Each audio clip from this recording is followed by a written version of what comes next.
Hi guys, welcome back to our channel Sentry Shala by Centricity, आपका wealth partner. My name is Anuj and you are watching NISM 13 pass for sure videos.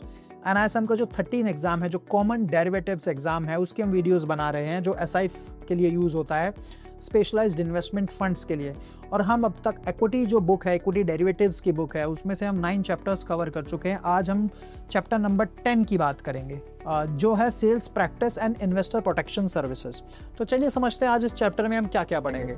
After studying this chapter the reader should understand about importance of understanding client risk profile and risk disclosure document, client identification procedure, due diligence process of for customers documents required under KYC, suspicious transaction की reporting कैसे होगी, and investor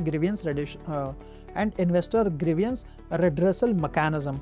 So चलिए start करते हैं NISM series जो common derivatives exam है, जो NISM series 13 का, उसकी जो इक्विटी डेरिवेटिव्स बुक है उसका chapter number 10 sales practice and investor protection services.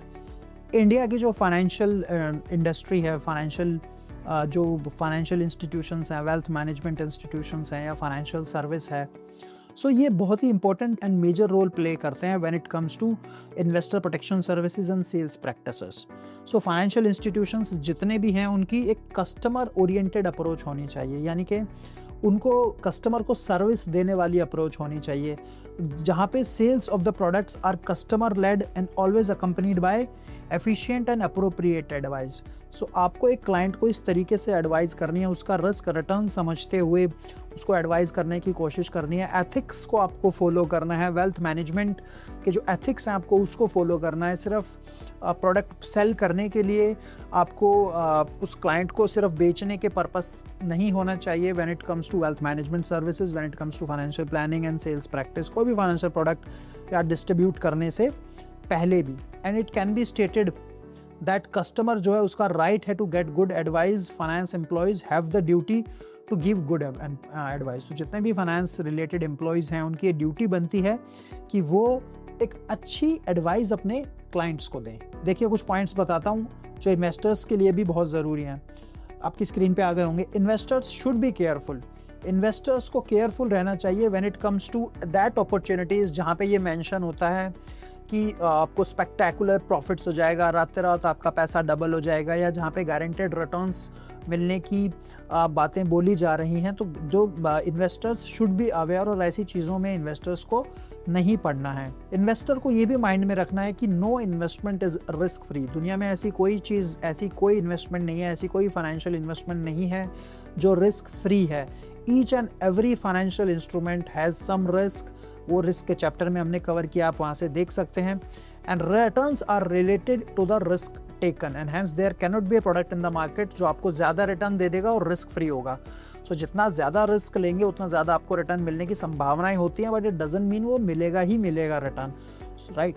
सो इस तरीके से एक इन्वेस्टर की भी रिस्पॉन्सिबिलिटी बनती है कि वो ये चीज़ें देखे, समझे और उसके बाद ही इन्वेस्ट करें. हाई रिटर्न और रिस्क फ्री इन्वेस्टमेंट्स. देखिए इन्वेस्टर शुड बी केयरफुल.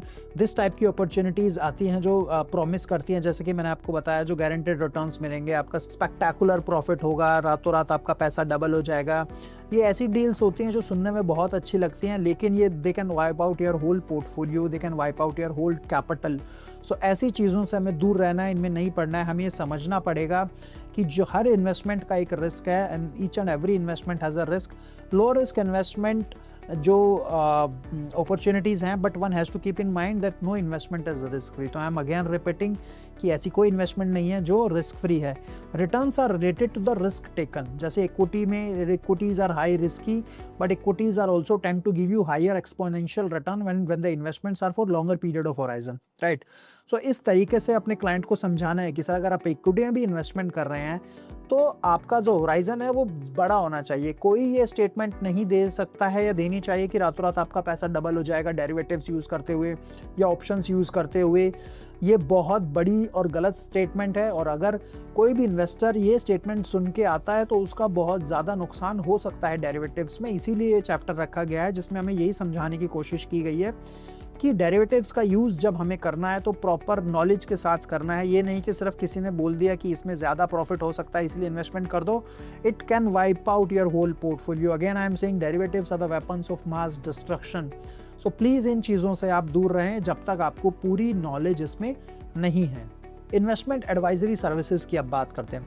देखिए, इन्वेस्टमेंट एडवाइज़र वो इंडिविजुअल है या वो फर्म है जो रिस्पॉन्सिबल है मेकिंग इन्वेस्टमेंट्स ऑन बिहाफ और providing advice to the clients. तो उसका काम है इन्वेस्टर्स को एडवाइस प्रोवाइड कराना, इन्वेस्टमेंट एडवाइस देना, राइट।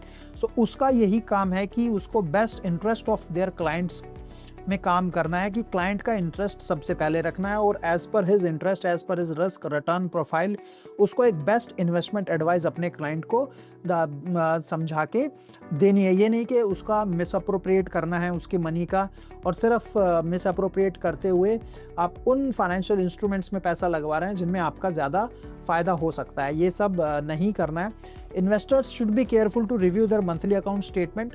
इन्वेस्टर्स को अपनी मंथली अकाउंट स्टेटमेंट रिव्यू करनी चाहिए और जो उनके इन्वेस्टमेंट प्लान्स हैं वो अपने इन्वेस्टमेंट एडवाइज़र के साथ मिलके बनाने चाहिए।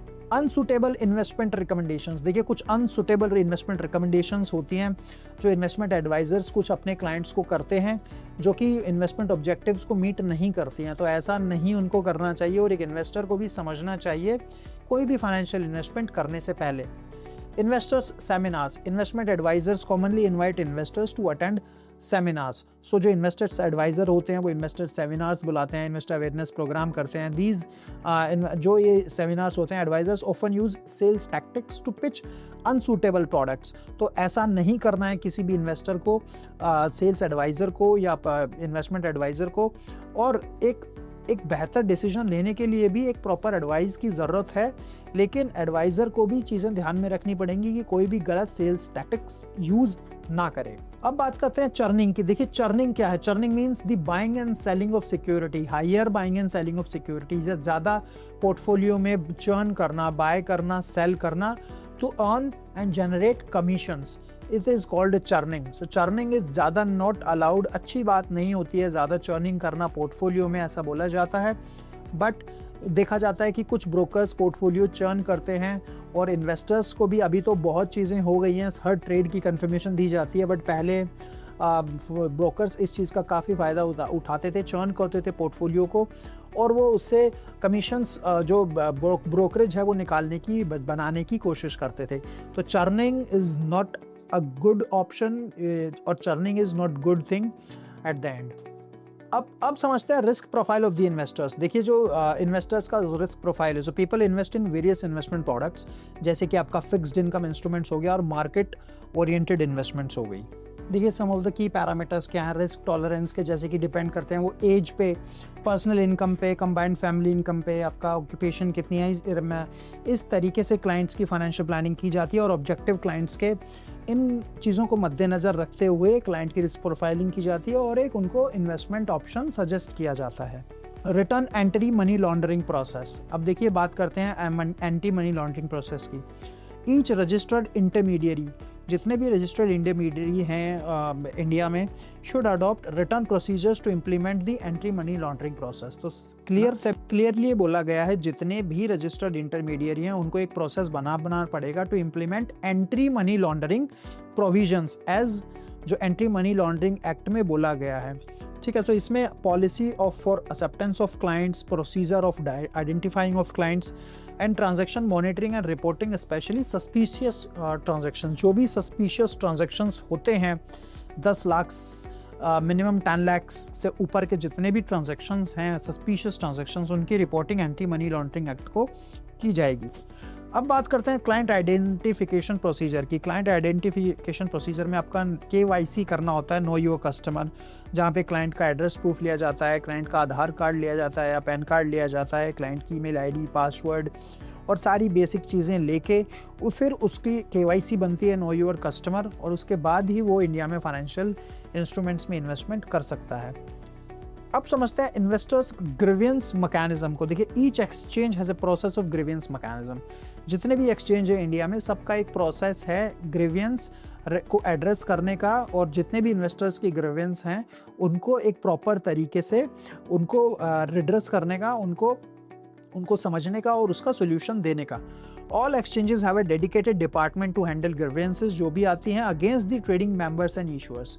तो इंडिया में जितने भी आपके एक्सचेंजेस हैं सब ने एक डेडिकेटेड डिपार्टमेंट बनाया गया है जितने भी इन्वेस्टर्स की जो भी ग्रीवेंसेस हैं उनको सेटल करने के लिए अगेंस्ट ट्रेडिंग मेंबर्स और issuers. So guys this is it from this chapter. I hope video अच्छी लगी होगी। प्लीज़ हम अब कुछ क्वेश्चंस देखते हैं। When establishing a relationship with a new client, the trading member takes responsible steps to assess the background, genuineness, beneficial identity, financial soundness of such person. So true or false? Yes, हमने यही देखा है कि ये बिल्कुल ठीक है और इस्टेब्लिश करने के लिए क्लाइंट्स का बैकग्राउंड, उसका जेन्युइननेस, उसका रिस्क रिटर्न प्रोफाइल, ये सब चीज़ें समझनी ज़रूरी होती हैं। So that's true. In the KYC process, politically exposed person are termed as clients of special categories, high net worth individual, institution clients और higher risk clients. तो clearly in the KYC process, politically exposed जो person है उनको किया जाता है client of special categories. Dash is allotted on client onboarding and services as an exclusive identification of the client. So PAN, unique client code, ISIN code या demat account number. सो जब एक client को onboard किया जाता है तो उसको एक यूनिक क्लाइंट कोड दिया जाता है। ट्रेडिंग मैकेनिज्म उसको एक, जितने भी ट्रेडिंग मेंबर्स हैं उसको एक यूनिक क्लाइंट कोड देते हैं। इसी हिसाब से फिर उसकी आगे वही क्लाइंट कोड के अंदर उसकी ट्रेडिंग होती है। Under the anti money laundering act and combating of financial terrorism, suspicious transaction must be reported to SEBI, central vigilance commission, reserve bank of India और फाइनेंशियल इंटेलिजेंस यूनिट। तो जितने भी एंटी मनी लॉन्ड्रिंग के transactions हैं more than 10 lakh rupees के, they should be reported to financial intelligence unit. SCORS is SCORES means Exchange Margin Reporting System, Collateral Reporting System of Clearing Corporation, या SEBI's Web-Based Complaint Redressal System या Customer Due Diligence and eKYC System. So SCORS means SEBI's Web-Based Complaints Redressal. So thank you so much guys. I hope video अच्छी लगी होगी. So please आप video को like करें, channel को subscribe करें और बाकी वीडियोस देखने के लिए SIF के हमारे आई बटन पे क्लिक करें। और आज हम डेरिवेटिव्स बुक्स के सारे चैप्टर कंप्लीट हो गए हैं। जो आज हमने बात की चैप्टर नंबर 9 और 10 की बात करी। अब हम जो सीरीज़ की बात करेंगे जिसमें हम बाकी इस सीरीज़ में वो और 2 बुक जो बाकी हैं जो आपके इंटरेस्ट रेट डेरिवेटिव्स हैं और करेंसी डेरिवेटिव्स हैं, अब हम उसकी सीरीज़ की शुरुआत करने वाले हैं। सो प्लीज़ स्टे ट्यून्ड और उन वीडियोज़ को भी देखना ना भूलें और प्लीज़ ये SIF की